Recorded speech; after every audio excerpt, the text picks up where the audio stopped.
Estamos ao vivo. Olá, boa noite a todos e todas. Espero que seja uma boa noite para vocês e muito obrigado pela presença hoje. Meu nome é Ronaldo Rodrigues, eu sou coordenador de marketing da Contexto e tenho o prazer de fazer essa abertura. Hoje teremos um bate-papo sobre a Revolução Francesa, reunindo 4 grandes historiadores. Nosso encontro marca o lançamento do livro Revolução Francesa, segundo volume da coleção Temas Fundamentais, projeto que é irmão da coleção História na Universidade. O livro foi escrito pelo professor Daniel Gomes. Daniel é professor da UNB, doutor pela USP, além de youtuber e podcaster. Recebemos também Bruno Leal, professor da UNB, doutor pela UFRJ e editor do portal Café História. O terceiro participante é Jonathan Portela, historiador, doutorando pela Unicamp e criador do canal Política através da História. Esse vídeo essa live está sendo transmitida também pelos canais do Café História e do Política através da História. Então, obrigado pela presença de vocês que estão assistindo por esses canais também. E, por fim, o quarto participante é o professor Matheus Gamba, que também é da UNB e é doutor pela Federal do Rio Grande do Sul. Eu nunca consigo falar a sigla, então por isso que eu troquei.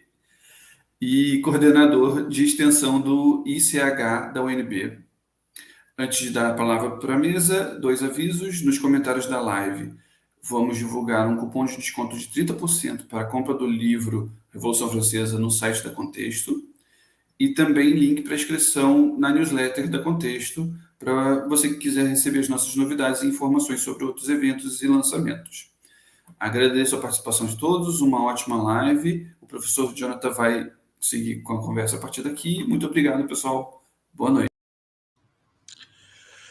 Bom, boa noite a todos, meus colegas, o Bruno Leal, o professor Matheus Torres e o Daniel Gomes de Carvalho, que a gente está aqui para falar do livro dele. Então, com bastante prazer, eu aceitei o convite há 3 minutos atrás para mediar aqui essa conversa.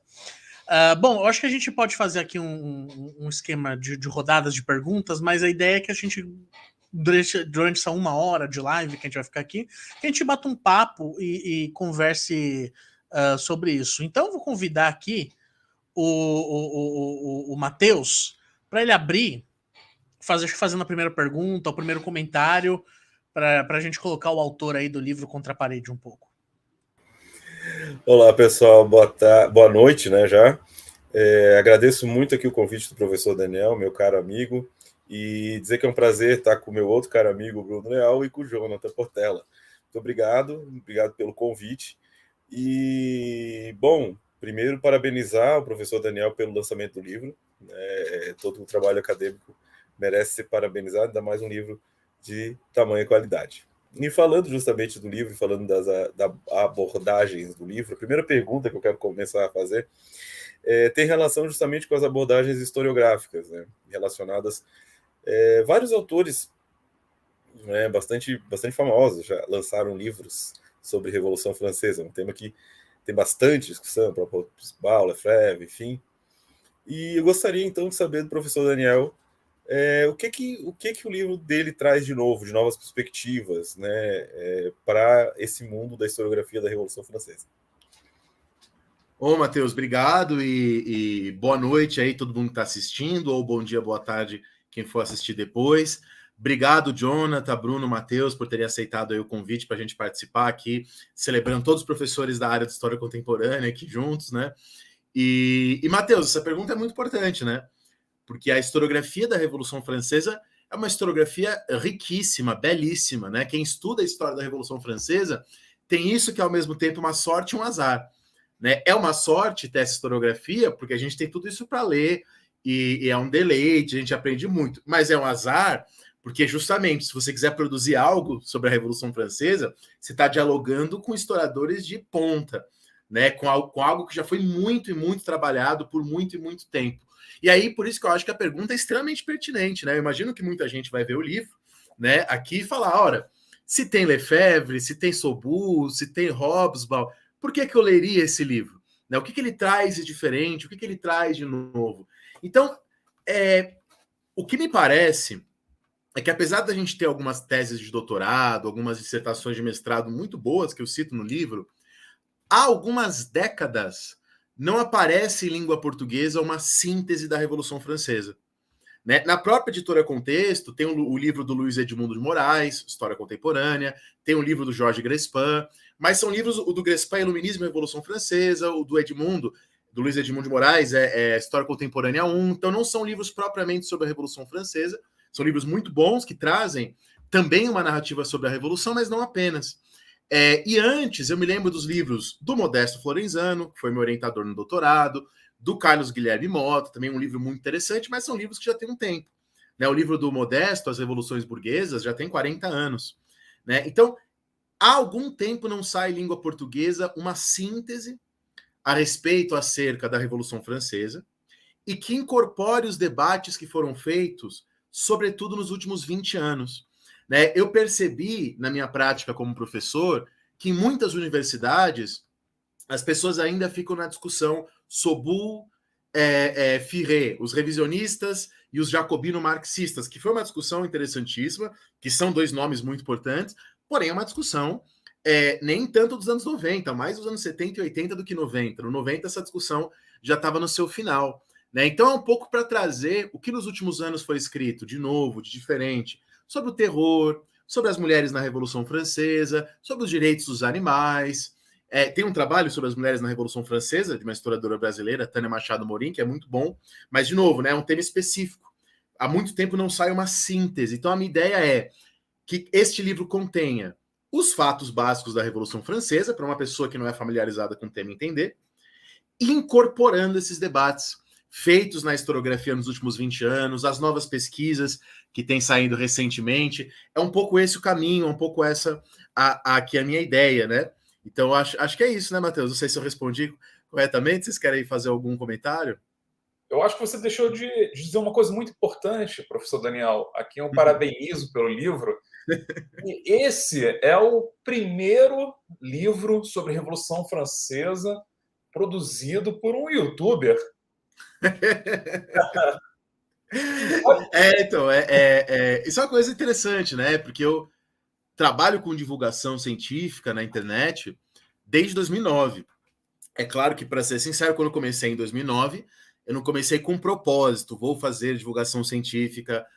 Não, eu comecei porque eu fui contratado por uma empresa, por uma questão financeira. Foi depois, com o tempo, que eu fui tomando gosto, né, pela coisa, e aí comecei a participar do canal Se Liga Nessa História, aí abri o podcast, né, o História Pirata.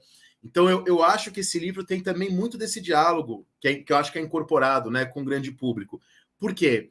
Porque trabalhando com história na internet, seja com Se Liga, seja com História Pirata, seja em participações em outros lugares, né, no próprio Café História, eu já escrevi sobre a Revolução Francesa lá no Café História, ao participar dessas coisas, você vai percebendo o que pensa o público sobre o tema, né? Isso te ajuda a dialogar. Então, isso é até eu falei sobre isso lá recentemente na UFMG, no evento que eu participei lá no EFIS, que a internet nos ajuda a escrever sobre história. Então, participando de redes sociais, de YouTube, de podcast, que eu comecei a entender um pouco as demandas que existem, os preconceitos que existem em relação à Revolução Francesa. A gente daqui a pouco vai brincar um pouco com isso, né, Bruno? Mas se você dá uma olhada aí no Twitter, no que se escreve sobre a Revolução Francesa, vai aparecer muito essa coisa, a Revolução Francesa é totalitária, a Revolução Francesa alegou a ditadura, ou às vezes o inverso, a Revolução Francesa é burguesa, que é uma interpretação que poucos historiadores e historiadoras hoje sustentam, né, de ser uma revolução burguesa. Pelo menos essa categoria, ela se não é rejeitada, pelo menos ela é matizada, questionada, refinada. Né? Então, isso é muito legal, porque esse meu trabalho com divulgação científica ajudou a refinar o meu tipo de escrita, o que entra e o que não entra. Então, às vezes, eu acho que coisas que eu falo lá, talvez se eu não trabalhasse com divulgação científica, eu não falaria, porque eu não saberia que é uma questão para as pessoas, uma demanda do público externo à universidade, né? Acho que é isso aí, né? Assim, teu trabalho com o YouTube, com podcast, escrevendo para um portal como o Café História, né? Assim, eu acho que você acabou pensando esse livro para um livro como um livro que pode ser lido, trabalhado, não só por historiadores, professores do ensino fundamental, mas por qualquer pessoa que deseje entender um pouco melhor o que foi a Revolução Francesa, o que os historiadores têm publicado de novo nesses últimos anos, né? Então, acho que isso dá um verniz diferente para o livro, né? E eu acho que é um pouco também a proposta da própria coleção da Editora Contexto, né? Sim. Sim, não, acho que é isso mesmo.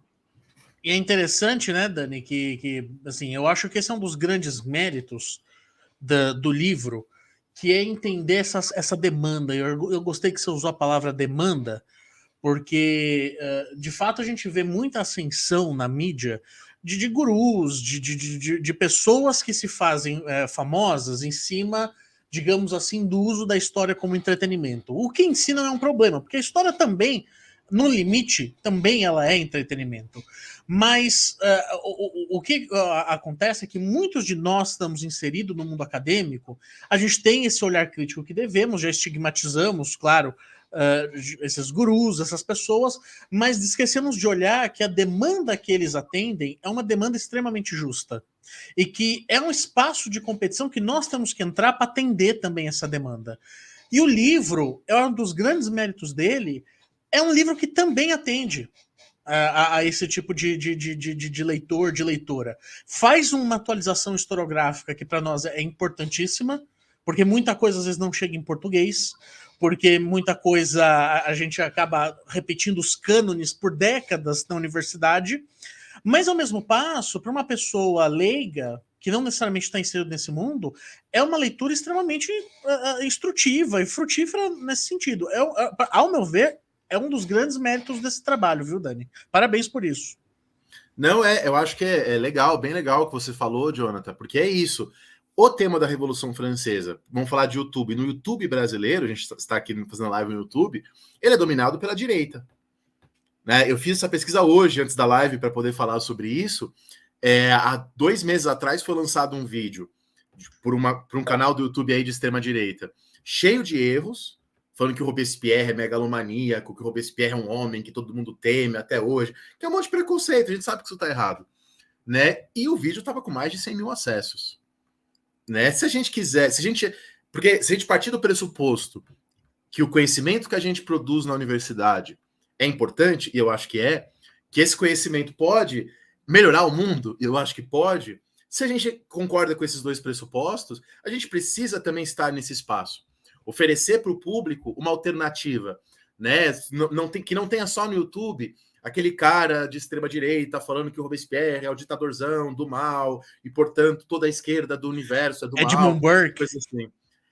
Ou as leituras treslocadas sobre o Burke, né? Que a gente também já conversou em outros momentos. Não, o Burke era um grande conservador, sendo que, na verdade, ele morreu décadas antes do surgimento da palavra conservadorismo, né? Enfim, é um espaço importante, eu acho, para a gente estar. Eu acho que a Editora Contexto, a coleção inteira, está nesse lugar. E também é uma coisa que eu queria dizer, que eu acho que eu não disse ainda sobre esse livro. Eu sou professor universitário há pouco tempo, né? Eu sou professor universitário há 3 anos. Exatamente 3 anos, inclusive. Faz alguns dias que fez 3 anos. E antes de eu entrar na universidade, eu era professor de ensino médio e de pré-vestibular. E eu usava os livros da Contexto para preparar aula. Né? Então isso é uma coisa também legal pessoalmente, né? Porque eu estou produzindo um livro para uma coleção que eu mesmo, como professor do ensino básico, tive tempo de utilizar e sei como ela é importante. Porque, é claro, alguém que dá aula em escola, ele tem que ensinar a história da pré-história até, né, de Homero a Obama, né, tudo. Não dá para a pessoa ler todos os livros que são produzidos sobre todos os assuntos. Isso não existe. Isso é humanamente impossível. Nenhum de nós faz isso. E por isso que esse tipo de coleção é importante, como foi para mim. Né, eu lembro de ter lido, por exemplo, o livro História Medieval, da coleção, do Marcelo Cândido, e mudou bastante ali a minha aula sobre Idade Média, quando eu dava em escola. Enfim, então também tem mais essa questão que eu queria reforçar, que eu acho super importante. Aproveitando, desculpa, Jonathan, mas aproveitando justamente essa coisa do terror, sim, o livro é o mérito de estender os conhecimentos da academia contra essa onda de extrema-direita é fundamental nesses momentos, agora. E sim, acho que demorou até para nós historiadores entendermos. Aqui temos, né, 3 grandes exemplos de pessoas que começaram a trabalhar com história pública e são muito bem sucedidos pelo seu incrível trabalho, e também porque começa justamente a universidade também, os ataques que ela sofre, ela tem que começar a mostrar o conhecimento dela. E não tem jeito melhor, né, através de um livro para a Editora Contexto, através de vídeos, através de YouTube e afins. E aproveitando, mas eu tenho alguns pontos que eu queria falar assim, justamente a questão do Robespierre, um megalomania, né, que os estereótipos justamente jogados para esses canais de extrema-direita, que é um monte de gente que não entende nada, né? Vamos lá. Desculpa, eu não tenho papas na língua, um monte de guru que não sabe nada e que fica chutando e interpretando a história ao seu bel estereótipo, preconceitos e afins. E justamente falando do Robespierre, de Tatozão e não sei o quê, mas a Revolução Francesa, as garantias judiciais e até o direito à propriedade, enfim, mas principalmente direito a voto, direito a ser cidadão, a sermos igual, os princípios relacionados à igualdade e a voto contra justamente os absolutismos, terrorismo de Estado, hoje chama de terrorismo de Estado, na época não chamava assim, mas contra a tirania, enfim, ela vai legar para a gente muita questão dos direitos humanos. E o que poderia falar sobre isso assim atualmente, sobre, né, o que tu vê ainda que, poxa, tipo, 250 anos, né, mais até, e tipo, até agora é difícil, todas as constituições muitas vezes têm essas garantias, mas como é difícil aplicar. Sim, sim. E até, Matheus, também isso é uma coisa importante de ser pensada, de ser dita, porque, por um lado, quando eu abro o livro, eu vou até dizer também de onde eu tirei essa inspiração. E abordo a Revolução Francesa, a minha ideia é não unificar a Revolução Francesa com uma categoria única. Né? Porque tem uma frase famosa do Clemenceau, quando o Clemenceau fala assim, a Revolução Francesa foi um bloco. Né? E eu trabalho exatamente com a visão oposta a essa, de que a Revolução Francesa ela é composta, é um nome que a gente dá para uma série de processos, e que esses processos carregam ambiguidades. Tá? E eu vou dizer de onde eu tirei de onde eu me inspirei para fazer essa interpretação. Eu me inspirei em um livro que vai sair em português em breve, inclusive traduzido pelo nosso amigo aqui do departamento, Luiz César de Sá, que é o livro sobre iluminismo do Antoine Lioutey. Nesse livro, Antoine Lioutey, ele entra nesse debate. E aí, o iluminismo era pró-escravidão ou contra a escravidão? E aí o Antoine Lioutey vai dizer, tem autores que são favoráveis e autores que são contrários, e são favoráveis e contrários de maneiras distintas. Então o iluminismo não deve ser unificado com um rótulo, mas ele deve ser entendido a partir das suas ambiguidades. E eu usei essa proposta metodológica do Lioutey para pensar a Revolução Francesa também. Tá? A Revolução Francesa é prenhe de ambiguidades, de autores com interesses, propósitos e ideias contraditórios.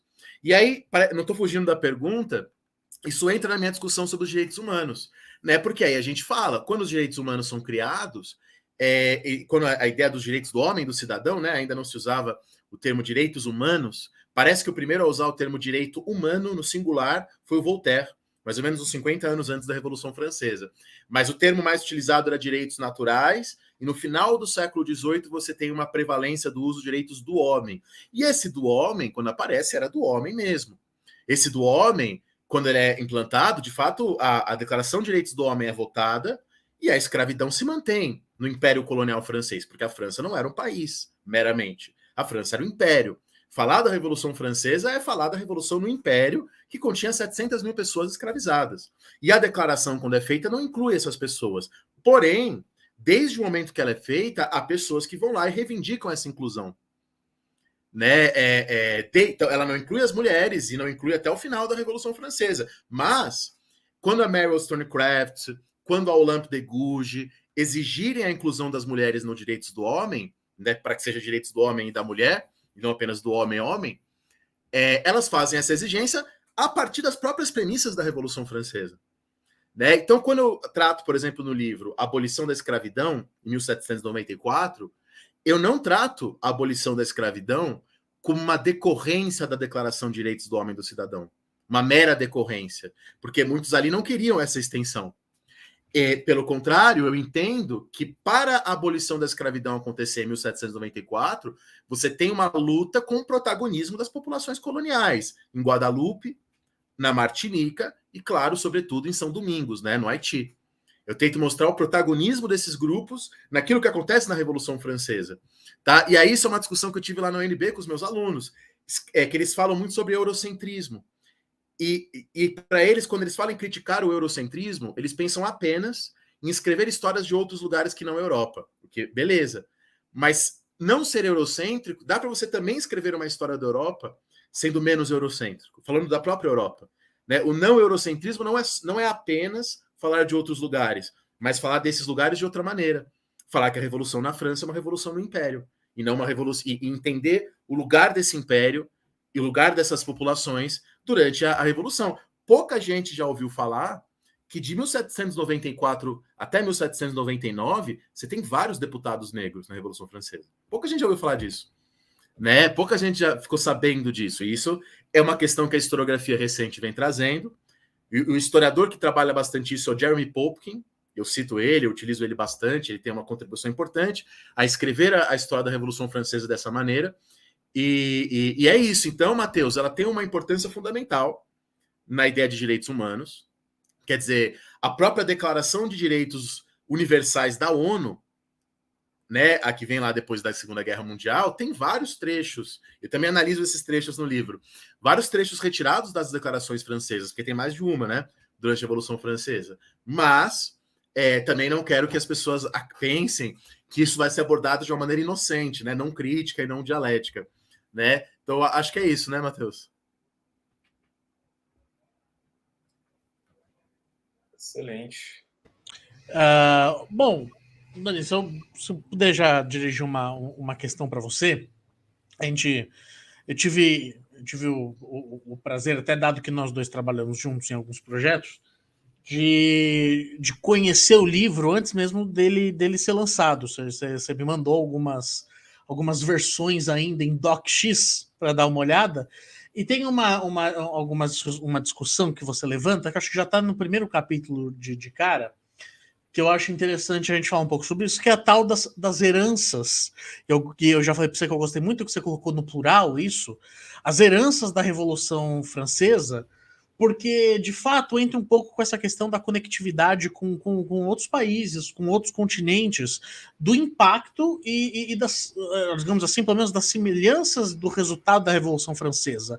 Essa coisa de você não ter essa aristocracia proprietária de terras que vai dar lugar para uma burguesia que ascendendo, né, como classe dominante, a questão da vida intelectual, a organização da vida econômica, as próprias artes, o que a gente falou sempre tanto o neoclassicismo guiado por esse iluminismo que vai ecoar, sobretudo nos Estados Unidos, né? A gente vai ver a independência americana já sendo, digamos assim, tendo ecos desse neoclassicismo, dessas ideias luministas, que é o que vai imperar. Queria que você falasse um pouco exatamente sobre isso. A questão das heranças dessa Revolução Francesa para além da França, para as questões exatamente da política contemporânea e aquilo que, enfim, que nós, não vou dizer os requisitos, mas dos ecos da Revolução Francesa que nós ainda vivemos e que eu acho que também falando de méritos, é um outro grande mérito, principalmente desse capítulo aí, as heranças da Revolução. Obrigado, Jonathan. Né? Então, até a sua pergunta acho que acaba funcionando um pouco até como uma continuação, né, do que eu estava conversando aqui com o Matheus. Eu até queria destacar o comentário da Renata Mello Barbosa de Nascimento, a nossa colega lá da UNB, professora lá também, amiga. Ela falou assim: o racismo estrutural inviabiliza esses e essas protagonistas negros e negras, com certeza. E, na verdade, eu fiz até uma pequena pesquisa sobre isso, recorrendo a outros autores, Renata, e é impressionante para a gente hoje como a historiografia da Revolução Francesa, até os anos 60, 70, às vezes sequer a abolição da escravidão aparecia lá, né, nessa historiografia clássica. Tem algumas exceções importantes. Eu acho que o Jean Jaurès é uma grande exceção, né, uma exceção bastante importante. Poderia também citar os trabalhos do Aimé Césaire, né? O Jaurès e o Césaire foram aqueles que no século passado deram maior destaque à questão colonial na Revolução Francesa. É falar da questão colonial, é falar da escravidão, é falar da questão racial, né, e coisas assim. Então é muito importante isso. Então, para quem está assistindo perceber que faz só 30, 40 anos que, de fato, a historiografia da Revolução Francesa tem pensado a Revolução Francesa também como uma revolução imperial. Porque é isso que ela é. como uma revolução global, porque é isso que ela é, e aí já começo a responder a pergunta do Jonathan. Veja, quando a revolução se desenvolve, a França entra em guerra com a Áustria, com a Prússia, com a Rússia, e mais importante, com a Inglaterra. E a França e a Inglaterra eram os dois impérios coloniais. Portanto, vamos lá, e também a Holanda se envolve, a Holanda também era um império colonial. Então vamos lá, a Revolução Francesa desperta na ilha de Java uma mudança sem precedentes. Na ilha de Java, um lugar aparentemente remoto, que não tem parece que não tem nada a ver. Uma mudança sem precedentes. E há no século XIX a ascensão de um movimento islâmico na ilha de Java, anti-ocidental, diríamos hoje, com os termos atuais, que é em grande medida uma reação ao que a Revolução Francesa trouxe para a ilha de Java. Isso quem destaca é aquele historiador, o Bernard Bailey, não é o Bailey, é o Bailey, né? É o Christopher Bailey, que não é o Bernard Bailey, é o Christopher Bailey. Né? E o Bailey, ele trata, como em outros lugares do mundo colonial, a Revolução Francesa foi vista como uma espécie de nova cruzada. Em vários lugares ela foi interpretada dessa maneira, e na ilha de Java é um pouco assim. Tá? Na Índia, por exemplo, a disputa entre franceses e ingleses gera o apoio francês ao sultão Tipu para enfraquecer os ingleses. Tá? No Haiti, coisas semelhantes acontecem, né? A predominância do Toussaint de Louverture nesse momento. Então, eu gosto de pensar a Revolução Francesa como uma revolução global, nesse sentido de que ela tem impactos globais de variadas maneiras. E aí, por isso que são ambíguas as heranças. Alguns lugares tomam a França como modelo de liberdade. Então, vou dar um exemplo aqui do Brasil. Aqui no Brasil, lá no Pará, quando alguns escravizados do Brasil, da colônia, ficam sabendo da abolição da escravidão na França, eles tentam atravessar o rio Oiapoque para chegar na Guiana, que é território francês, e assim fugir da escravidão. Então, olha que coisa impressionante, né? O rio Oiapoque converte-se numa espécie de fronteira da liberdade devido ao que acontece na França. Tá? E de novo, a abolição, alguns historiadores falam que a abolição da escravidão na França foi uma coisa mais interesseira do que qualquer outra coisa. Tá? Consta que o Danton disse, depois da abolição da escravidão, que agora os ingleses estão perdidos. Né? Que, enfim, para ganhar as populações coloniais contra os ingleses. Mas isso não importa para entender aqui no Rio Oiapoque como isso é lido, como isso é recebido, como isso é interpretado. Então, perceba como uma revolução que pode ser entendida globalmente e pode ser entendida essas heranças, por isso no plural, né, Jonathan, como heranças ambíguas. Porque quando você fala que a Revolução Francesa é uma revolução burguesa, e aí eu concordo com Ferré, o que ele diz sobre isso, parece que toda a complexidade dos acontecimentos em escala global pode ser explicada por uma característica total, totalizante, única, que explica tudo. Então, tudo que ela fez foi ajudar a burguesia a chegar ao poder. Primeiro que isso é complicado, né? Porque se você entender burguesia como os industriais e comerciantes, eles são enfraquecidos pela Revolução Francesa. A França, depois da Revolução, os capitalistas estavam mais pobres do que antes. Quem se enriquece na Revolução Francesa são dois grupos da burguesia, que são os grupos mais ligados ao ramo militar e ao ramo da especulação financeira. Esses, de fato, se enriquecem. Mas, do ponto de vista comercial e industrial, está pior. A legislação do comércio internacional é mais restritiva depois da Revolução Francesa do que antes. Que revolução burguesa é essa, então? Bom, mas também não me tomem como um revisionista radical. A Revolução Francesa foi importantíssima para consolidar a ideia jurídica de propriedade, a ideia da liberdade individual, todos os conceitos jurídico-políticos importantes para o mundo capitalista. Então, nesse sentido, ela é burguesa. Mas perceba que é num sentido específico, porque ela pode ser entendida de outras maneiras. Foram os jacobinos que vão lá e lançam a educação universal obrigatória e gratuita. E isso é referência para quem discute depois educação no século XIX. Gostemos ou não, queiramos ou não. Né? Aqui o Raul Souza Silva Júnior escreveu: boa noite, Daniel.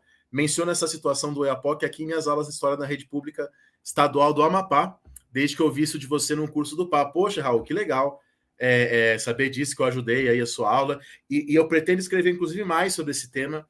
Eu tenho dado uma pesquisada, uma procurada. Obrigado, Raul.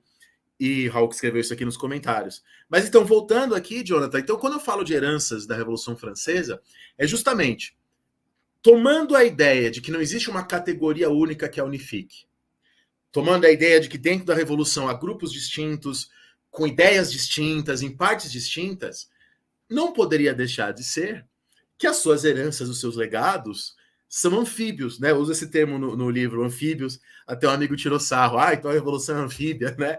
Mas porque está em lugares diferentes, né? Ela ocupa espaços diferentes, como esse do Rio Oiapoque, como esse da Índia, né? Como esse da ilha de Java, que gera uma reação anti-ocidental, né? Na ilha de Java. Ou, se a gente pegar na própria Europa, quando a revolução destrói, né? Depois do processo revolucionário que continua com Napoleão, destrói o Sacro Império Romano Germânico, ele é reconfigurado. Então é fundamental você entender a Revolução Francesa para entender a unificação da Alemanha, né? Por exemplo, um fato bastante que ninguém vai negar a importância para o mundo contemporâneo, tá? Os próprios conceitos jurídicos, políticos utilizados nesse processo de unificação dialogam com a Revolução Francesa, né? No século XIX, isso o Hobbes diz e está correto. Quase todos os movimentos que você vai ter tem que se posicionar em relação à Revolução. Ela se torna, no século XIX, até a Revolução Russa, pelo menos, um referencial, né? É preciso ser contra ou a favor. E esse contra ou a favor significa coisas distintas em lugares distintos. Não sei se eu respondi tudo, Jonathan. Você quer acrescentar outras coisas? Não, eu acho que... enfim, você colocou muito bem, principalmente o que você quer entender como heranças, e eu acho que quebra um pouco também um estereótipo raso do que as pessoas colocam como herança de certos eventos históricos. Acho que o Bruno pode dizer isso muito bem, porque ele trabalha com um tema também que é muito hypado, se eu posso dizer, que é nazismo, Segunda Guerra Mundial. E colocar de uma forma muito sóbria, como você colocou, a complexidade, mais do que isso, a questão múltipla da herança de um evento histórico. E a Revolução Francesa é muito enigmática por conta disso. A gente vê muito no próprio debate político atual. Eu brinquei lá mencionando o Edmund Burke, porque você vai em canal de qualquer extremista de direita, eles vão estar falando do Edmund Burke como Tem Instituto Burke. Como pai do conservadorismo, o conservadorismo, que é um conceito também que eles estão em batalha para. Ele está em disputa, porque o que é conservador, são os limites desse conservadorismo para o reacionarismo. Acho que, infelizmente, hoje o conservadorismo acabou caindo na mão, o conceito acabou caindo na mão de pessoas extremamente reacionárias. E que, de fato, acho que se nós formos olhar para essa leitura pelo prisma da Revolução Francesa, a gente consegue decodificar facilmente esses embustes, né? Eu estou usando isso como exemplo, mas existem vários, né? O Burke, ele se posicionou contra a pena de morte contra homossexuais. Então, quer dizer, ele poderia ser lido também como um progressista, né? Tem um historiador, o Isaac Kramnik, que defende que ele era, na verdade, um homossexual, né? O Burke, não sei nem se eu concordo com os argumentos do Kramnik, mas não é isso que importa. A questão é, se a gente ficasse nesse lugar, a gente poderia lê-lo como um progressista também, porque sim, isso claro. Era algo muito... pouca gente defendia isso naquele momento, né? Uhum. Da mesma forma que você ouve muitos absurdos, as conexões que as pessoas inventam, ligando até conceitos como socialismo, comunismo, Revolução Francesa, que é de um anacronismo estúpido, né? Mas enfim, eu queria abrir aqui para o Bruno, para o Matheus também comentarem, trazerem questões. O que vocês acham da gente fazer uma brincadeira? Queria propor alguma coisa diferente aqui. Eu não sei se vocês conhecem aquele recurso de autocompletar do Google, sabe? Quando a gente abre lá a página de busca, a gente coloca uma palavra-chave, uma pergunta, e o Google, a partir dos seus algoritmos, que tentam mapear aí um pouco do que as pessoas buscam, né, na internet, oferece já uma resposta, né, uma sugestão. Eu fiz aqui, Daniel, Jonathan e Matheus, uma busca, né, dentro desse sistema para ver o que as pessoas andam procurando sobre a Revolução Francesa no Google. E logo depois tem também algumas telas de tweets sobre a Revolução Francesa. Vamos lá ver? Eu vou compartilhar aqui com vocês essa tela. Vocês conseguem ver? Consigo. Sim. Maravilha. Vamos lá, então, a primeira, Daniel. E aí, assim, o jogo é o seguinte, você comenta mais ou menos em 1, 2 minutos cada tela, pode ser? Está lançado o desafio. Ótimo. A primeira é o seguinte: a Revolução Francesa foi uma das principais reivindicações do Terceiro Estado. Eu acho que isso tem... Bom, tem que falar em 2 minutos, né? Mas é uma coisa meio Raul Gil, sabe? Você tira o chapéu, né? Celso Portiolli. É muito complicado falar que a Revolução foi desejada, né? Que a Revolução foi quista, como se tivesse um monte de gente ali falando eu quero que aconteça uma revolução, porque não é bem assim que aconteceu, né? Não é bem assim que as coisas se processam. E até isso eu discuto no livro, quando eu falo da relação entre Iluminismo e Revolução Francesa. Né? Eu falo assim, ó, e aí eu concordo com a obra do Chartier, com que o Chartier, o historiador Roger Chartier, escreve sobre isso. O Iluminismo não foi causa da Revolução Francesa. A maioria dos iluministas estavam bem contentes, a maior fatia deles, com uma monarquia constitucional, parlamentar, à la Inglaterra. Né? A maioria deles estavam contentes com isso. Acontece que a Revolução Francesa, de alguma maneira, inventa a coerência do iluminismo ao declarar ele seu antecessor. E aí, só para a gente falar, existe na Revolução Francesa, também abordo isso no livro, os cadernos de queixas, né? Os cahiers de doléances do Terceiro Estado. E nos cadernos de queixa do Terceiro Estado, a maioria das pessoas estava pedindo uma reforma. Estavam pedindo, no máximo, né, quando muito, uma reforma, quer dizer, uma refundação dos laços entre o rei e a população da França, e não o desfazer desses laços. Quando a Revolução Francesa começa, eram pouquíssimos os monarquistas. O Robespierre só se declara republicano ao longo do processo revolucionário. Então, a gente não pode falar que a revolução é uma reivindicação. Existiam várias reivindicações, e por uma série de fatores, essas reivindicações acabam se tornando uma revolução no nosso sentido moderno de revolução, que tem a ver com ruptura, a gente pode até depois discutir isso também, tem a ver com ruptura, enfim, com transformação e tal. Então, não posso dizer que a revolução era uma reivindicação. Foi quase 2 minutos, foi um pouquinho mais só. Né? Você passou no teste. Vamos lá, então, hein? A próxima é o seguinte: a Revolução Francesa foi um dos momentos mais marcantes no que se refere à mobilização popular. Com certeza, com certeza. Mas aí eu acrescentaria que não apenas popular. E aí até algo para eu dizer aqui, um pequeno parênteses, eu falei muito no começo da live sobre a importância da historiografia mais recente, mas quero dizer também que eu usei muito a historiografia clássica no meu texto, que usar as coisas mais novas não significa que a gente pode dispensar as clássicas. Né? Eu até brinquei, eu tenho uma amiga médica, que eu lembro que eu perguntei para ela assim, você já leu alguma pesquisa sobre o seu tema de 15 anos atrás? Ela me falou, eu não leio nem pesquisa de 5 anos atrás. Então, em outras áreas, às vezes é comum não ler pesquisas antigas, né? E no caso nosso da história, isso não pode acontecer. É preciso também ler os clássicos, isso é muito importante. E aí, por que eu estou falando isso? Porque no meu livro, eu trabalhei com a noção de Revolução Francesa do Lefebvre, do Georges Lefebvre, quando ele fala em 4 revoluções. Falou, dentro da Revolução Francesa existe uma revolução aristocrática, existe uma revolução burguesa, existe uma revolução popular urbana, existe uma revolução camponesa. Então, ela foi um momento importante para a Revolução Popular, mas lembremos que quem começa a Revolução Francesa é a aristocracia. De alguma maneira, ali questionando o pacto que ela tinha ali com o rei. Né? Pacto não é uma coisa explícita, né? Mas a relação que existia ali entre a monarquia e a aristocracia, que eu digo no livro, é uma relação complexa, né? Porque ao mesmo tempo que eles entram em tensão, há uma certa mútua dependência entre a aristocracia e a realeza, né? Na França pré-revolucionária. Então, foi um momento marcante em relação à mobilização dos mais diversos estratos sociais, tá? E não apenas daquilo que a gente associa ao povo, ao terceiro estado, que é também, ou terceiro estamento, que é também algumas palavras que carregam bastante ambiguidade, né? É uma visão muito cristalizada, né? Vamos lá para o terceiro. Você sabe que quando eu ensinei Revolução Francesa na UNB, no semestre passado, alguns alunos vieram conversar comigo, falaram, nossa, professor, fiquei surpreso que existem muitos nobres que apoiaram a Revolução Francesa, né? O Marquês de Lamé, enfim, o Visconde de La Journée, o Marquês de Lafayette mais conhecido, o Abade Sieyès também bastante conhecido, eles ficaram surpresos, porque para eles era a luta do povo contra a nobreza.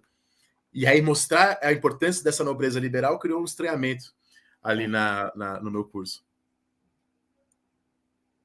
Terceira sugestão do Google. A Revolução Francesa se expandiu pela Europa por meio da guerra. Verdadeiro ou falso?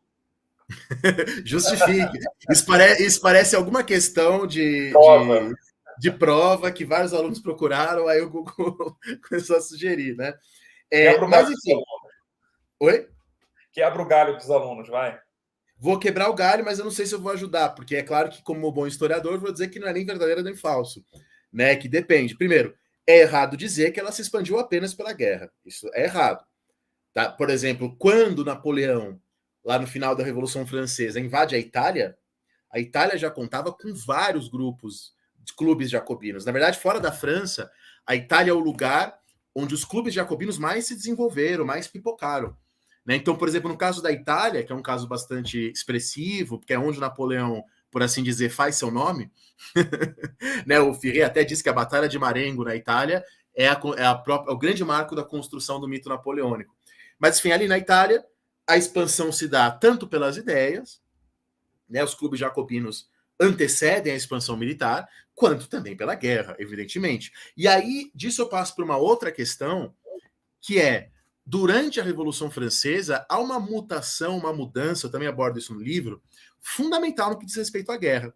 E aí eu utilizo um livro, que eu sei que o Bruno também gosta, que é o livro do David Bell, né, A Invenção da Guerra Total, que o David Bell explora isso com muita clareza, né?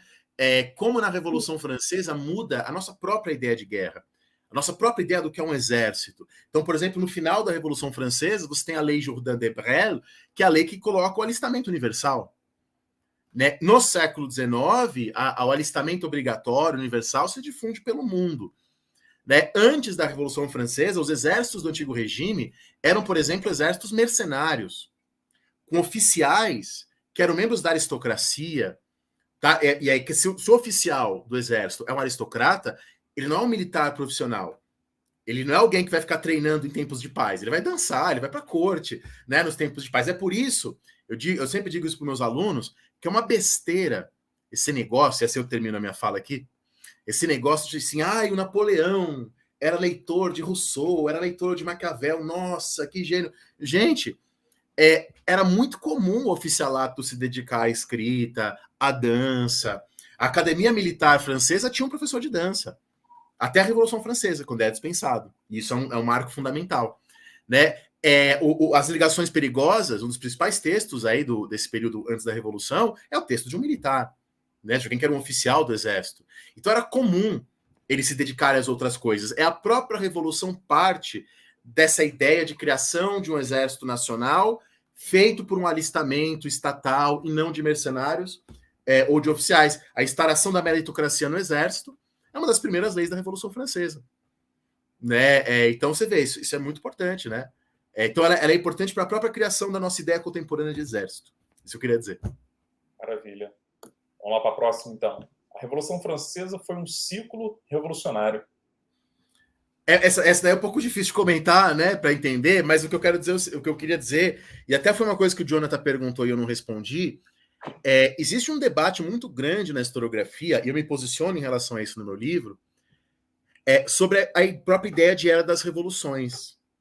Né, a própria ideia de Era das Revoluções. Lá nos anos 50, um historiador chamado Robert Palmer, trabalhando com outro historiador chamado Jacques Godechaux, trouxeram a ideia de que a Revolução Francesa não é uma tempestade em céu sereno, né? A Revolução Francesa emerge em meio a uma série de revoluções.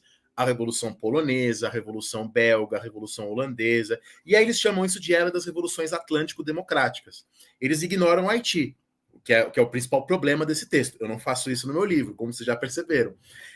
Mas eu trabalho com uma ideia de uma Era das Revoluções, em parte atlânticas e em grande parte globais. E você sabe que essa visão de que houve uma Era das Revoluções Atlânticas foi vista durante a Guerra Fria como uma visão de direita.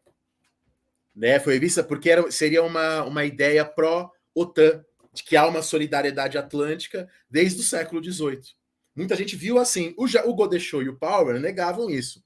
Mas como o Palmer era um historiador liberal, muita gente não acreditou nisso. Hoje, na historiografia, há uma retomada desse paradigma Palmer, de que há uma Era das Revoluções ali, mais ampliada, pensando também o Caribe, pensando inclusive espaços não atlânticos.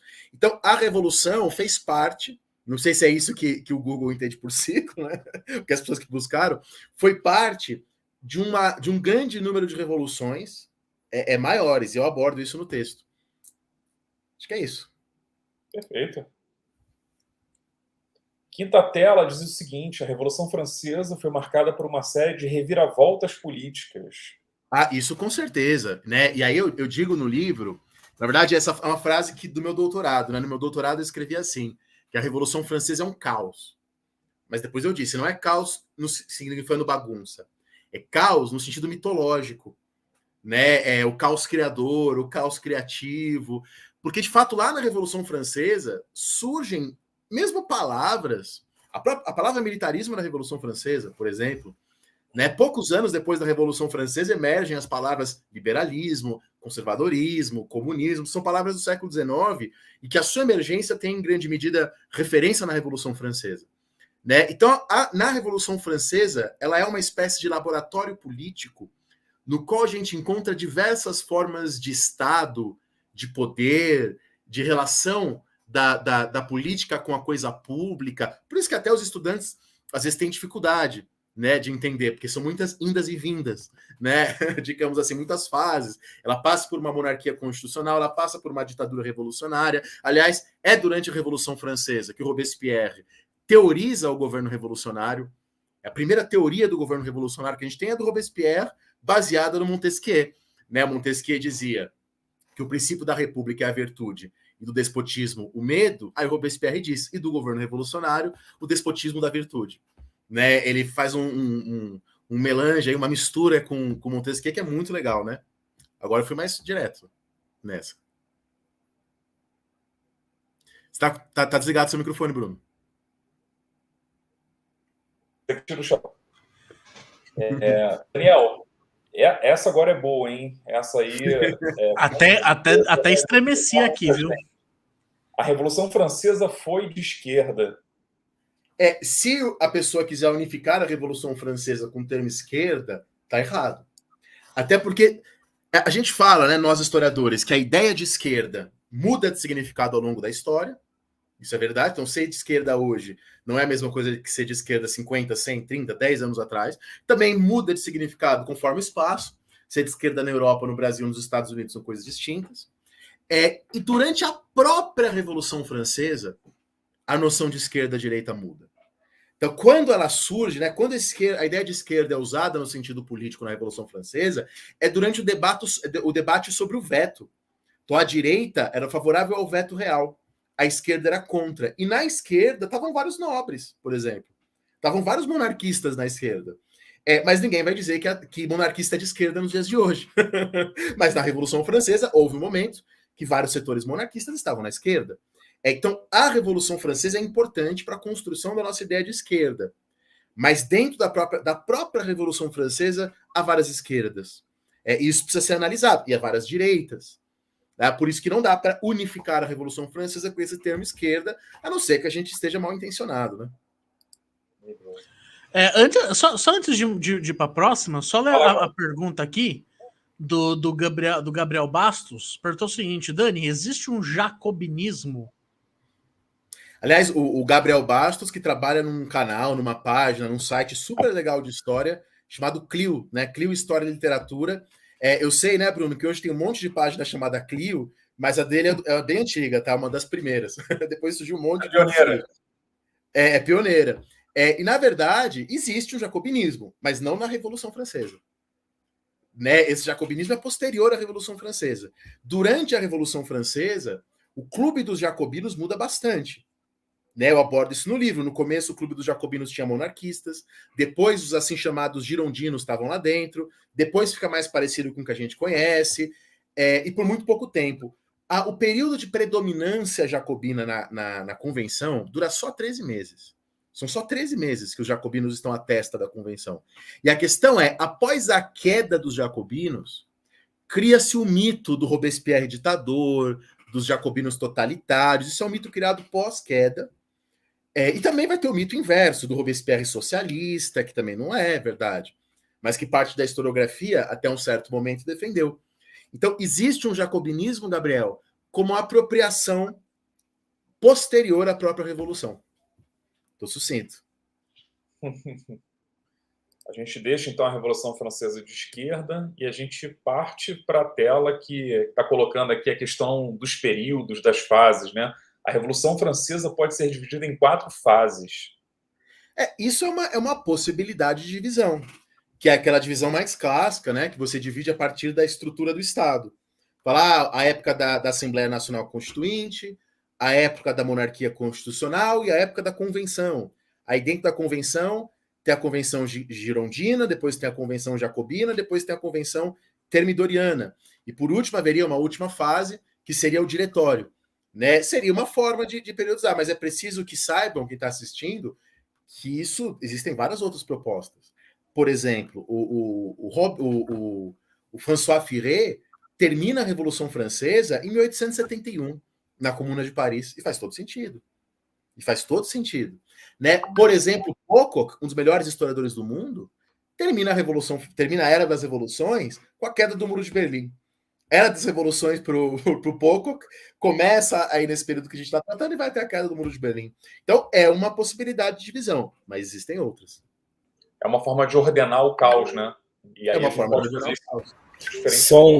Só um detalhe sobre o jacobinismo, essa teoria vai ficar tão forte que Floriano Peixoto, por exemplo, né, que vai assumir o Brasil aí de uma forma autoritária e não legal e vai ser considerado aí pela historiografia um tirano, quando ele morre, justamente foi falado que ele era o exemplo do jacobinismo republicano.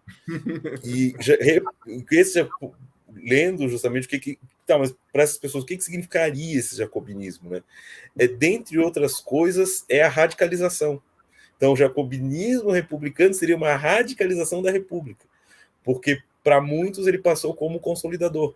Né, com mão de ferro, ele acaba consolidando a República. Com mão de ferro, ele acaba com os inimigos e faz uma ditadura, vive em estado de sítio e acaba entregando. Mas vê como o termo ele vai mudando de sentido e muda de sentido na nossa República. Né, como uma coisa assim, jacobinismo republicano, como se fosse um jacobinismo, uma república dos radicais. O próprio Floriano seria esse radical. E vai ficar bastante famoso com esse termo. O enterro dele vai ser um evento público enorme. Enfim, vai ter vários admiradores, principalmente entre militares. Só para. Legal. Segura essa, Daniel. Robespierre era. Vamos lá. Jacobino, de esquerda, iluminista, jacobino ou girondino, comunista, socialista, girondino de novo, liberal, bueno malo e jacobino. Tem tanta coisa. O seu Robespierre tem para todos os gostos. Não, essa salada aí ficou boa, hein? Isso é muito legal. Inclusive, eu estava vendo lá alguns historiadores lá da França, na Sorbonne, bravos, né? Porque foi traduzido em inglês o livro do Gaucher sobre o Robespierre, que é um livro que não tem fonte, que ele só usa os discursos do Robespierre, né? E que, poxa, ele cria o Robespierre da cabeça dele, né? O Marcel Gaucher. E foi traduzido agora para o inglês. Eles falaram, pô, tanta coisa nova, boa para traduzir. Vão traduzir uma coisa antiga e ruim, né? Eu vi, tá vendo eles debatendo. E eu vou citar uma parte do meu livro, que é um levantamento de documentação sobre coisas assinadas no período da Revolução Jacobina, no período jacobino da Convenção. Foi um historiador chamado Thompson, mas não é o Edward Palmer Thompson, é um outro Thompson, John Thompson. O Thompson juntou 920 documentos da Convenção. Desses 920, da época do Comitê de Salvação Pública, 272 foram assinados pelo Carnot, 244 pelo Barrère, 144 pelo Prière-Côte-d'Or, 91 pelo Lindet, 77 pelo Robespierre, 12 pelo Saint-Just e 1 pelo Prière de la Marne. Quer dizer, dos documentos do Comitê de Salvação Pública, Robespierre é o que menos assinou. Pelo amor de Deus. Não estou dizendo que este dado, por si só, mostre alguma coisa, mas juntando com outras evidências, a gente começa a repensar um pouco. O Robespierre era um deputado, dentre outros, no Comitê de Salvação Pública. Ele não tinha nenhum poder. O Comitê de Salvação Pública eram 12 pessoas e os votos eram colegiados. O voto do Robespierre valia 1, que nem os outros. Ele foi derrotado várias vezes. Na questão da liberdade dos cultos, por exemplo. Também não estou dizendo que ele é relevante. Robespierre era uma autoridade moral fundamental na Revolução Francesa. Só estou dizendo que a caricatura é falsa. Né? Robespierre salvou 83 girondinos da pena de morte. Robespierre foi o único que foi falar com Danton quando Danton estava para ser condenado à morte. Ele se arriscou para conversar com Danton. Aquela oposição figadal Danton-Robespierre é mais uma coisa do filme, né, que é super legal, o filme Danton, mas é um filme sobre o stalinismo e não sobre a Revolução Francesa, né? É mais uma coisa do filme do que uma coisa que a gente encontra na documentação. Então, o Robespierre era um membro do Clube Jacobino, está certo. Ele fazia parte do Clube dos Jacobinos. Mas, como eu falei para vocês, dentro do Clube dos Jacobinos, por muito tempo estavam girondinos. E, na verdade, também é legal falar para as pessoas, não existiam girondinos na Revolução Francesa. Girondino é um termo criado pelos historiadores. Especificamente por um historiador chamado Alphonse de Lamartine, que também era político, que escreve a história dos girondinos. É um conceito importante. Eu uso. Mas muitos ali eram chamados jacobinos em sua época, por fazerem parte do Clube dos Jacobinos. Tá? Sem dúvida, se a gente entende o socialista como alguém que defende o fim da propriedade privada, Robespierre não era socialista. Ele estava mais para uma ideia rousseauista de defesa da pequena propriedade. Ele estava mais para esse caminho. Tá? Aí você pode chamar de liberal radical, acho complicado também. Porque muito do liberalismo vai se construir em oposição ao que aconteceu ali na Revolução Francesa, e eu falo isso do livro quando eu falo do Benjamin Constant, um dos primeiros liberais da história. E o pensamento dele é muito construído em oposição ao que Robespierre discursava. Tá? Então, eu não acho que ele não é socialista comunista, se por socialista comunista você entende isso, muito menos liberal ou ditador, coisas assim. E eu acho que o bueno ou malo, né, que eu vi que aqui nos comentários a Jovem Pádua disse, né, esse bueno ou malo, eu acho que não é uma boa categoria para pensar a história, né? Se é bom ou mal. Olha só, as duas últimas agora são tweets públicos, tá? Lá no Twitter. Eu peguei dois aqui que eu achei interessantes. E esse diz o seguinte: o mundo será melhor quando as escolas derem às revoluções inglesas, puritana e gloriosa, e americana, o mesmo espaço que dão à Revolução Francesa.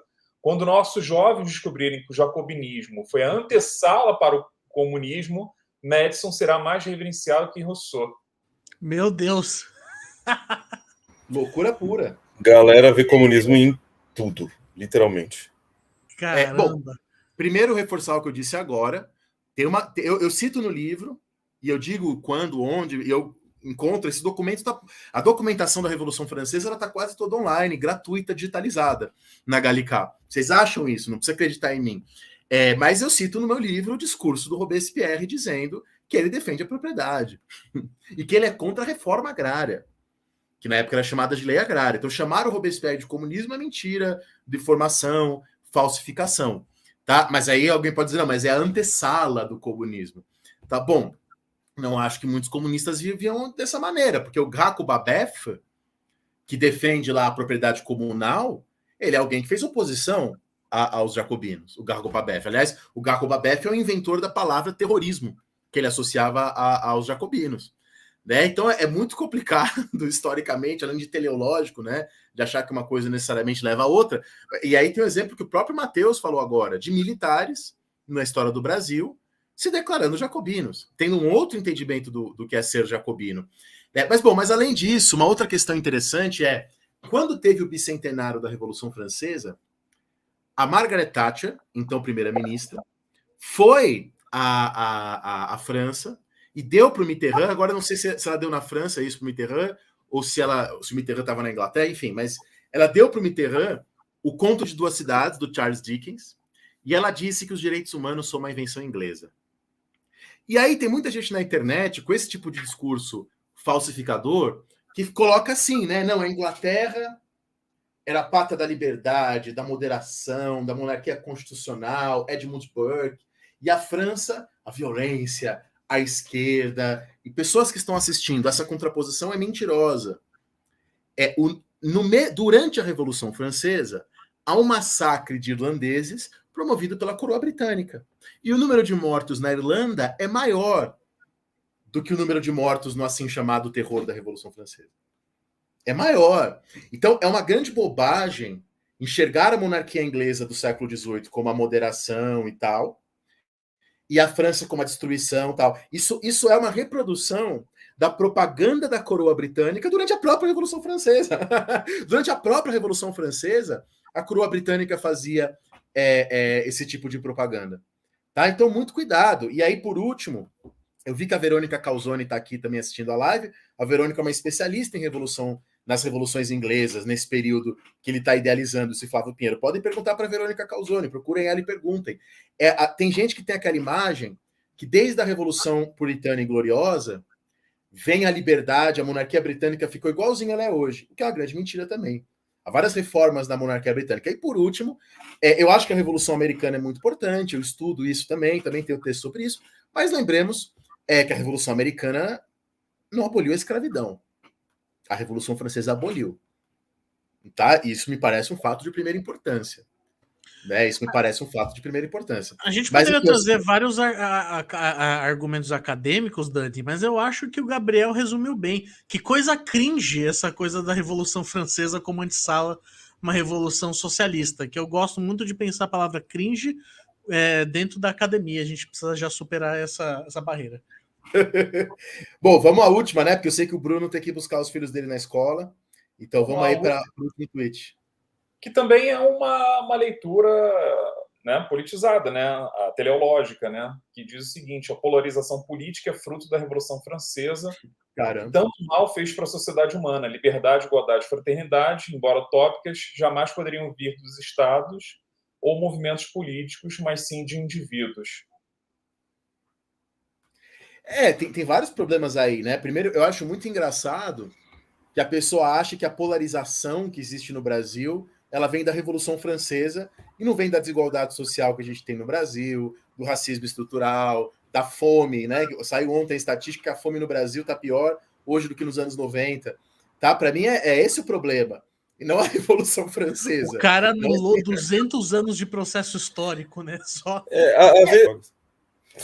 Ou é exatamente isso que ele não quer falar, da desigualdade, da pobreza, da fome. Ele não quer falar disso para culpar a Revolução Francesa. E, aliás, liberdade, igualdade e fraternidade nunca foi lema da Revolução Francesa.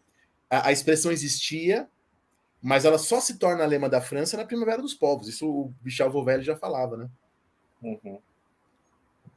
É isso, é legal a gente ver, né, o que as pessoas têm discutido, né, quais são os usos políticos, as leituras que, por vezes, são apaixonadas da Revolução Francesa, né, à luz de uma agenda de debate no presente, né, e também como que os algoritmos vão mapeando, né, aquilo que as pessoas vão buscando em ferramentas de busca, porque hoje, fundamentalmente, é por aí que muita gente se informa sobre diversos temas, inclusive sobre temas históricos, né?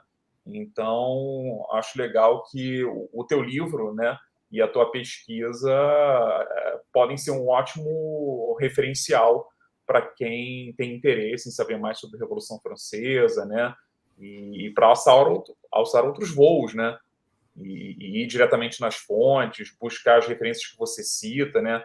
Eu acho que é isso, acho que esse caos criativo aí que você cita, né, é um caos, mas ele é um caos não no sentido pejorativo, né? Mas é naquilo que nós podemos depreender de contextos históricos que são riquíssimos, que são plurais, que são marcados por diferentes sujeitos, né? E que têm ritmos diferentes essa revolução, né? Então, acho que é mais ou menos isso que você quis dizer com esse caos criativo, né? Uhum. Acho que é isso, né, pessoal? Acho que mas para a gente encerrar, deixa aí um recado final teu, falando do porquê que é importante estudar a Revolução Francesa, e lembrando aí o pessoal que tem um código de desconto aí, pra vocês comprarem com 30% off o livro do Daniel. Então vamos fechar com uma fala tua aí, Dani.